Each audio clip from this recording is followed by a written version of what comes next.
ഗഡിയോള എന്തിട്ട് കേസ് സുഖമെല്ലാവർക്കും. അപ്പോൾ ഇന്നത്തെ പരിപാടി എന്ന് പറഞ്ഞു കഴിഞ്ഞാൽ നമുക്കൊരു പ്ലാനറ്റ് ബോൾ സെറ്റ് ചെയ്യാനുണ്ട്. അപ്പോൾ സജീവേട്ടൻ്റെ കയ്യിൽ നിന്നാണ് നമുക്ക് ഓർഡർ കാര്യങ്ങളെല്ലാം കിട്ടിയിട്ടില്ല. അപ്പോൾ സജീവേട്ടനെ ഞങ്ങൾക്ക് ഞാൻ ജസ്റ്റ് ഒന്ന് പരിചയപ്പെടുത്താം. സജീവേട്ടൻ ഒരു ദിവസം ഫാമിലിയൊക്കെ ആയിട്ട് നമ്മുടെ അക്വറി ഷോപ്പിൽ വന്നിട്ട് ചോദിച്ചു എനിക്കൊരു ഗപ്പിന് ഇടണം, അപ്പോൾ അതിന് വേണ്ടിയിട്ടൊരു ബൗൾ കാര്യങ്ങളെല്ലാം സെറ്റ് ചെയ്ത് തരുമെന്നു. ഞാൻ പറഞ്ഞു ഞാൻ പൂശാം.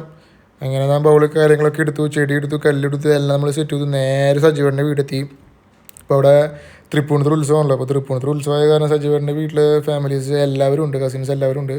അങ്ങനെ നമ്മൾ വെള്ളം കാര്യങ്ങളൊക്കെ നിറച്ചു. അപ്പോഴാണ് സജീവേട്ടൻ്റെ മിട്ടുപൂജ മേശയുടെ നിന്ന് മെല്ലെ മന്ദം നടന്നു വരുന്നത്.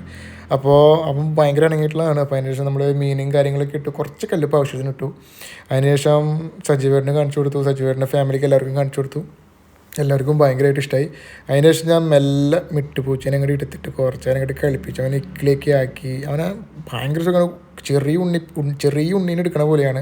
ചെവിയിൽ കുറച്ച് സ്വകാര്യമൊക്കെ പറഞ്ഞു. അപ്പോൾ നാളെ കാണാം. ബൈ, ചെയ്യാം.